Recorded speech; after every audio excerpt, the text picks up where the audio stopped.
शिवाय। हर हर महादेव। जय शंकर की। ओम गुरुवे नमः।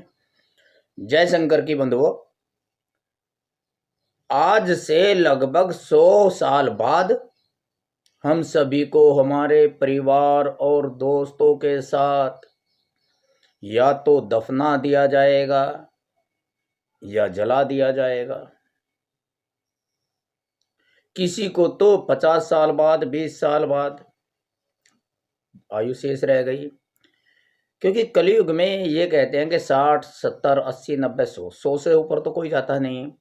तो उस हिसाब से मैं बता रहा हूँ कि आज से लगभग 100 साल बाद हम सभी को हमारे परिवार और दोस्तों के साथ या तो दफना दिया जाएगा या फिर जला दिया जाएगा।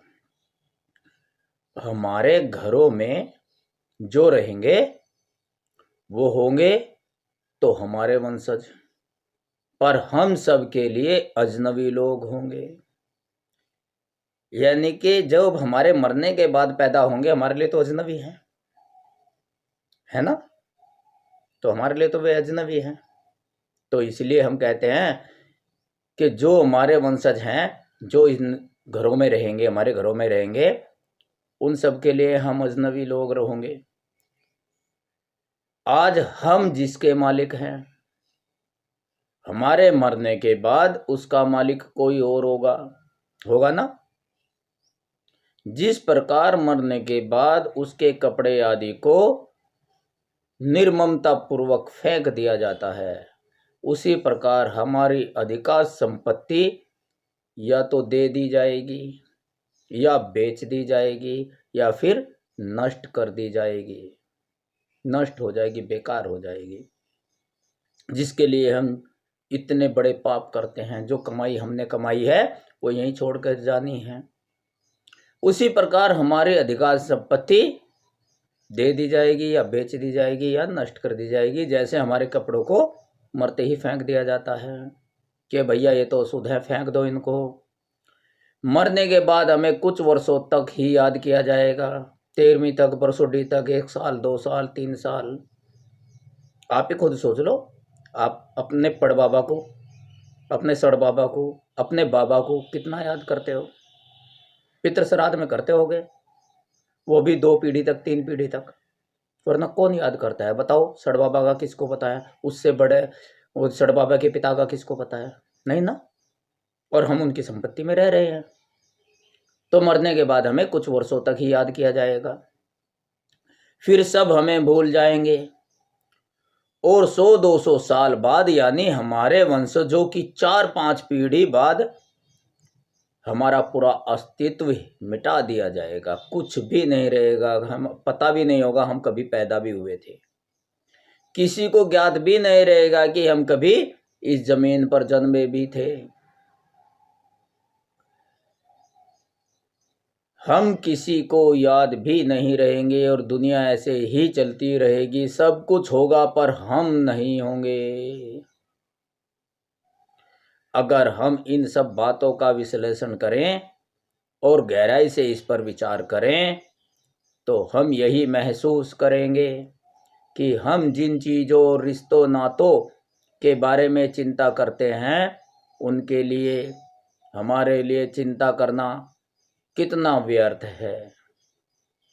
यदि हम इसके बारे में अपने जीवन में एक दिन का समय निकालकर एकांत में बैठकर दुनियादारी की सोच से बाहर होकर, शांत चिंत होकर, शांति के साथ एकांत में बैठकर सोचें और विचार करें तो हमारे विचार बदल जाएंगे।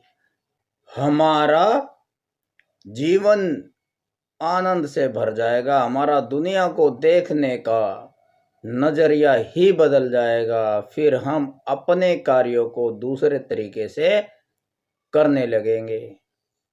हमें दुखों के सागर से तैरना आ जाएगा। हमारा जीवन बहुत अनमोल है भक्तों। इसका एक एक पल कीमती है। नई शुरुआत के इंतजार में समय गंवाना मूर्खता है, क्योंकि हमें नहीं पता हमारा कौन सा पल आखिरी हो जाए। इसलिए कुछ अच्छा करने का अवसर अभी इसी पल है। कौन जाने दूसरे पल अवसर मिले या ना मिले। भक्तों, कथावाचकों और भाषा टीकाएं, जो भाषा टीकाएं करते हैं, रूपांतरित करते हैं, समझाते हैं, तो भाषा टीकाएं करने वालों ने हमें इतना उलझा और भटका दिया है कि हम परमेश्वर से इतना दूर हो गए हैं कि अब परमेश्वर के पास हम मुश्किल से आ सकते हैं। बहुत दूर कर दिया परमेश्वर को। पवित्र श्रीमद् भगवत गीता में वासुदेव श्री कृष्ण जी ने कहा है कि भिन्न भिन्न विचारों से विचलित हुई मानव की बुद्धि जब परमात्मा में स्थिर ठहर जाएगी तो संसार या संसार की वस्तुओं से उसका संबंध प्रयोजन मात्र रह जाएगा, मामूली सा रह जाएगा, एक दिखावा मात्र रह जाएगा, और उसे उस परम तत्व परमात्मा की प्राप्ति हो जाएगी जिसके लिए वह निरंतर प्रयास करता है, पूजा पाठ करता है, आराधना करता है, भक्ति तपस्या करता है। किस प्रकार भिन्न भिन्न मतों द्वारा तुम्हें भटकाया जा रहा है, आइए थोड़ा विचार करते हैं। प्रभु राम के द्वारा महान ज्ञानी रावण का वध किया जाना तो हम सभी जानते हैं। मात्र अहंकारी होने के कारण ही राम ने रावण को मारा, यह बात गले नहीं उतरती। रामचंद्र जी कभी किसी विद्वान या निर्दोष का वध नहीं करेंगे, और हम तो कहते हैं रावण से बड़ा ज्ञानी कोई नहीं है। आज बहुत से लोगों को यह लगता है कि रावण बड़ा संयमी और चरित्रवान था, तभी तो रावण ने माता सीता को कामुकता की नियत से कभी स्पर्श नहीं किया। क्या माता सीता को उनकी इच्छा के विरुद्ध न छूना रावण की यह मानता थी, या इसके पीछे रावण की कोई मजबूरी थी? इसकी असली वजह कुछ और है भक्तों। यदि रावण जबरन माता सीता को उनकी मर्जी के बिना बदनियति से उनको हाथ भी लगाता, जरा सा टच, जरा सा छू भी लेता, तो रावण के सिर के टुकड़े टुकड़े हो जाते हैं। इस बात को रावण भली भांति जानता था। जानते हो ऐसा क्यों था? मैंने पुस्तक में, ग्रंथों में पढ़ा है, सत्संगों में सुना है कि एक बार रावण अपनी सेना के साथ स्वर्ग में रात्रि बिता रहे थे। तभी उस रास्ते से स्वर्ग की सबसे सुंदर और सर्वश्रेष्ठ अप्सरा रंभा, जिसका नाम था रंभा, जा रही थी। रंभा की खूबसूरती को देखकर रावण के अंदर काम वासना उत्पन्न हो गई। काम भावना से रावण ने रंभा को पकड़ लिया और रंभा को अपनी बाहों में जकड़ लिया। इससे भयभीत होकर रंभा ने रावण को बताया कि वह रावण के भाई, जो बड़ा भाई है कुबेर, उस कुबेर के पुत्र नल कुबेर की पत्नी है, और इस नाते से रंभा रावण की पुत्र वधू के समान है।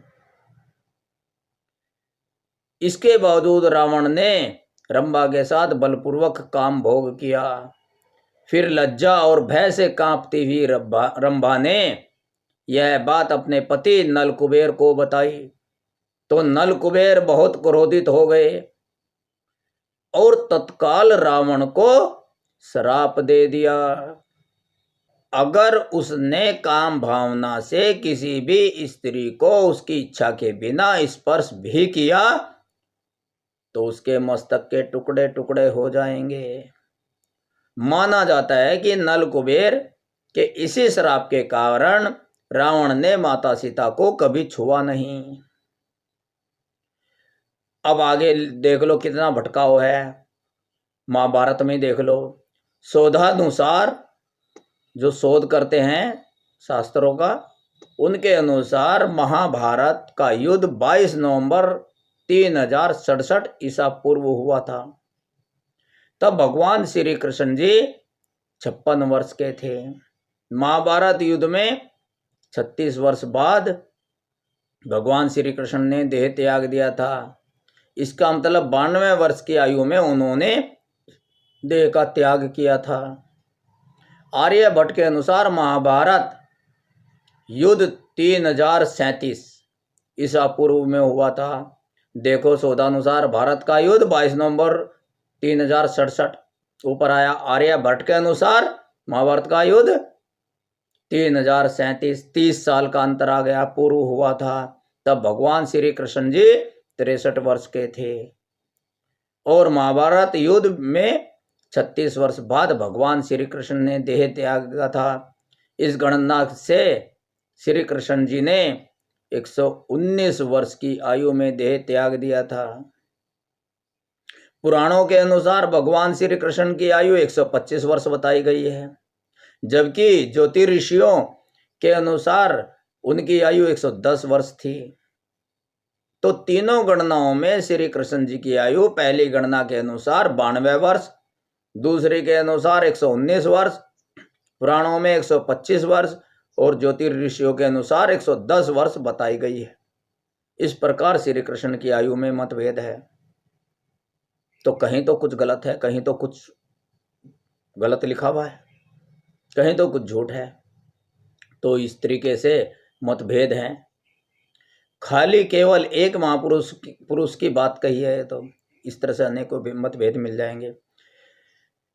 इसलिए कहता हूं कि भगवान श्री कृष्ण की आयु कोई भी रही हो, किसी महापुरुष का कोई भी इतिहास रहा हो, उससे कोई फर्क नहीं पड़ता। तुम उन्हें अमर मान सकते हो, यानी श्रीमद् भगवत गीता उनकी ही वाणी है, उन्हीं की शिक्षा है। श्रीमद् भगवत गीता को साक्षात भगवान श्री कृष्ण का ही स्वरूप जानो। बस श्रीमद् भागवत गीता में जो उन्होंने इस भव सागर से पार होने का ज्ञान दिया है, उस ज्ञान पर चलकर ही इस भव सागर से पार पा सकते हो। जितने भी ब्राह्मणों के धार्मिक अनुष्ठान और कर्मकांड हैं, वे सब जब तक श्रीमद् भागवत गीता के अनुरूप नहीं होंगे, तब तक प्रयास करने पर भी दुखों के इस भवसागर से पार नहीं हो पाओगे। इसी में ही डुबकी लगाते रहोगे। सच्चे मन से पवित्र गीता का अनुसरण करना चाहिए। पापी पेट का सवाल नहीं बनाना चाहिए, आजीविका का मात्र धार्मिक साधन नहीं बनाना चाहिए।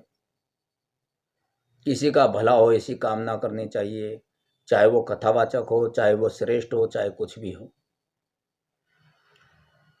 उसे अपने ज्ञान के अनुसार जगत का कल्याण में लगाना चाहिए। जगत का कल्याण हो उसके ज्ञान से, तभी वह ज्ञान सार्थक है। आज के सत्संग को यहीं विराम देते हैं। आगे सत्संग में फिर चर्चा करेंगे कल। आपके घर में सुख शांति रहे, वैभव बना रहे, आप पर भगवान की, आपके परिवार पर, आपके कुटुंब पर, आपके बंधु बांधवों पर भगवान की कृपा बनी रहे।